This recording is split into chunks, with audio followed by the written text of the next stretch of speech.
پیدائش کی کتاب اور اس کا 6 باب ہم پڑھیں گے پہلی آیت سے۔ جب روئے زمین پر آدمی بہت بڑھنے لگے اور ان کے بیٹے بیٹیاں پیدا ہوئیں تو خدا کے بیٹوں نے آدمی کی بیٹیوں کو دیکھا کہ وہ خوبصورت ہیں اور جن کو انہوں نے چنا ان سے بیاہ کر لیا۔ تب خداوند نے کہا کہ میری روح انسان کے ساتھ ہمیشہ مزاحمت نہ کرتی رہے گی، کیونکہ وہ بھی تو بشر ہے، تو بھی اس کی عمر 120 برس کی ہوگی۔ ان دنوں میں زمین پر جبار تھے، اور بعد میں جب خدا کے بیٹے انسان کی بیٹیوں کے پاس گئے تو ان کے لیے ان سے اولاد ہوئی۔ یہی قدیم زمانہ کے سورما ہیں جو بڑے نامور ہوئے ہیں۔ اور خداوند نے دیکھا کہ زمین پر انسان کی بدی بہت بڑھ گئی، اور اس کے دل کے تصور اور خیال سدا برے ہی ہوتے ہیں۔ تب خداوند زمین پر انسان کو پیدا کرنے سے ملول ہوا اور دل میں غم کیا، اور خداوند نے کہا کہ میں انسان کو جسے میں نے پیدا کیا روئے زمین پر سے مٹا ڈالوں گا، انسان سے لے کر حیوان اور رینگنے والے جاندار اور ہوا کے پرندوں تک، کیونکہ میں ان کے بنانے سے معلول ہوا ہوں۔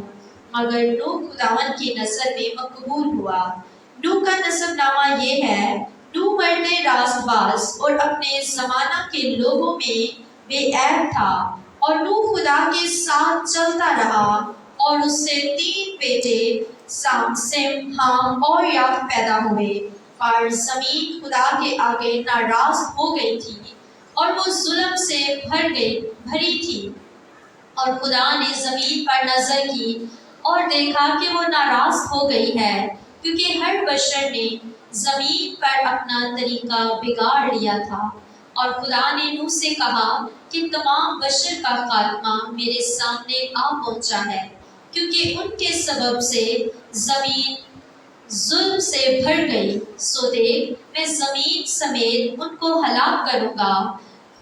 تو گوبر کی لکڑی کی ایک کشتی میں اپنے لیے بنا، اس کشتی میں کوٹھریاں تیار کرنا، اور اس کے اندر اور باہر رال لگانا، اور ایسا کرنا کہ کشتی کی لمبائی 300 ہاتھ، اس کی چوڑائی 50 ہاتھ اور اس کی اونچائی 30 ہاتھ ہو، اور اس کشتی میں ایک روشن دان بنانا، اور اوپر سے ہاتھ بھر چھوڑ کر اسے ختم کر دینا، اور اس کشتی کا دروازہ اس کے پہلو میں رکھنا۔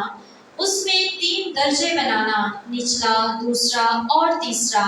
اور دیکھ میں خود زمین پر پانی کا طوفان لانے والا ہوں، تاکہ ہر بشر کو جس میں زندگی کا دم ہے دنیا سے ہلاک کر ڈالوں، اور سب جو زمین پر ہیں مر جائیں گے۔